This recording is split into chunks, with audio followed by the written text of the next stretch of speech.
When you think of martial arts in anime, it's usually wild powers and fantasy. But Kengan Ashura is different. It grounds its action in real-world fighting styles, then dials up the intensity.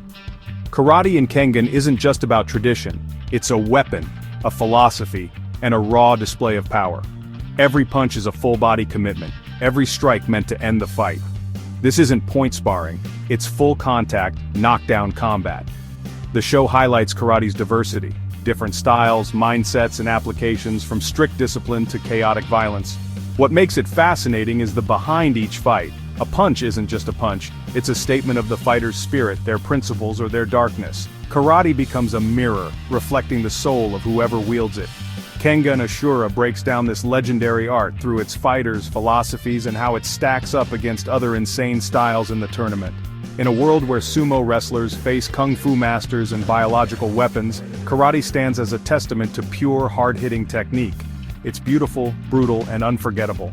We'll dive into the fighters, the philosophies, and the chaos that make karate and Kengan Ashura so compelling. Get ready to see karate like you've never seen it before. Let's break it down. Akoya Seishu, the Executioner. A cop turned vigilante wielding Kyokushin karate as his weapon of justice. Kyokushin is known for full-contact fighting and brutal conditioning. Akoya takes it to the extreme. His strikes are sledgehammers designed to break bones and end fights fast. He uses textbook Kyokushin, devastating punches, low kicks, and blocks that hurt the attacker. Akoya's defense is offense. His blocks damage as much as his strikes. His style is built on pain tolerance and relentless pressure. For Akoya, karate isn't about self-improvement. It's a tool for punishment. Every move is delivered with the intent to judge and destroy. He fuses karate with police restraint techniques, making him deadly at any range. His mind and martial art are inseparable, rigid, powerful, and merciless. Akoya's black and white worldview turns karate into something monstrous. He's proof that even a disciplined art can become terrifying in the wrong hands. His fights are a chilling display of what happens when justice becomes obsession. Akoya isn't just strong, he's a force of nature, and his karate is pure destruction. In Kengan Ashura, he's the embodiment of structure weaponized, and that's what makes him unforgettable. Enter Gaoh Ryuki, the Dragon King, a completely different beast. Where Akoya is rigid, Ryuki is fluid, unpredictable, and fast.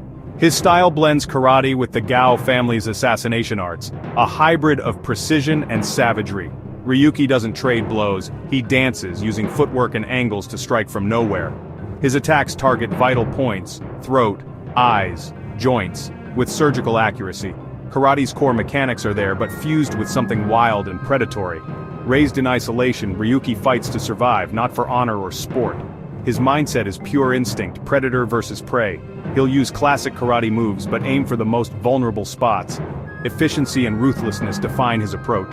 Ryuki's speed and adaptability make him a nightmare to predict. He's not bound by tradition, he takes what works and discards the rest. He's the untamed side of karate, showing its raw, dangerous potential. Against Akoya's structure, Ryuki's freedom is a wild contrast.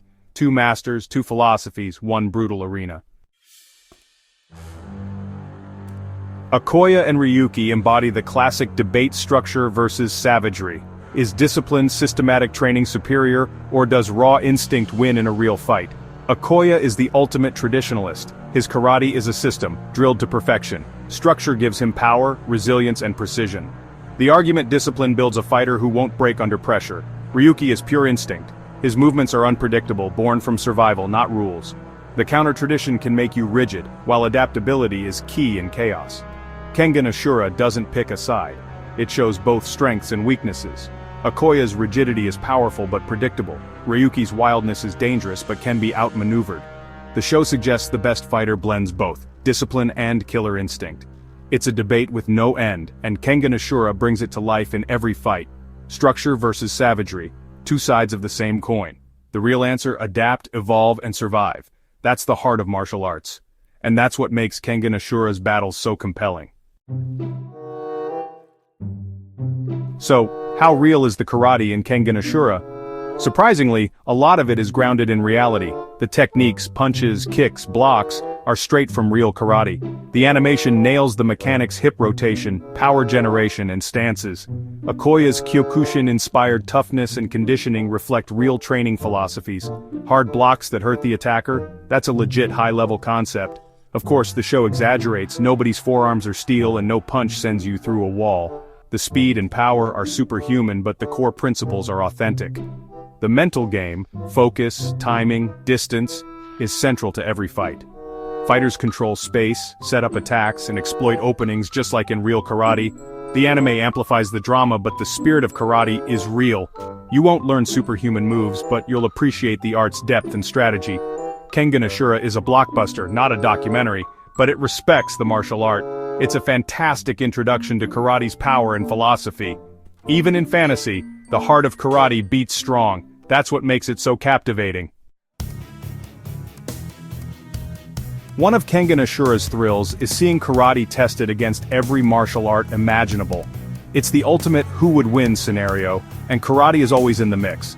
The show explores karate's strengths: direct, powerful strikes and explosive offense. Against grapplers, the goal is to keep distance and land fight-ending blows. But if a grappler closes in, karate's power can be neutralized. Against boxers or Muay Thai fighters, it's a chess match: linear power versus combinations and clinch work. Karate's defense and knockout potential shine, but its upright stance can be a weakness. Even against bizarre styles, karate's fundamentals are its greatest asset. It's the rock in a world of chaos, a measuring stick for all other styles. Mastering the basics is karate's true weapon. In Kengan Ashura, that's often enough to stand toe-to-toe with anything. Karate proves itself, fight after fight. Pop culture has power, and Kengan Ashura is proof. Its intense fights and dynamic karate have inspired a new wave of martial artists. Young fans see Akoya's discipline and Ryuki's wildness and want to train. Dojos are seeing more interest. People want to experience the power and philosophy firsthand. The anime makes hard work and discipline look exciting, not just necessary. It reframes pain and sweat as the path to strength. Even experienced martial artists are inspired to cross-train and test their skills. Kengan Ashura promotes the spirit of mixed martial arts. Adapt, evolve, and create your own style. Karate in the show is more than fighting, it's about power, control, and consequence. The same art can lead to self-mastery or chaos, it all depends on the person. Akoya and Ryuki are two sides of the same coin: order and chaos, discipline and instinct. The show's legacy is more than epic fights, it's about the why behind the fight. Kengan Ashura challenges us to find our own path, one punch at a time. It's brutal, beautiful, and thought-provoking, and it's inspiring a new generation to step onto the mat.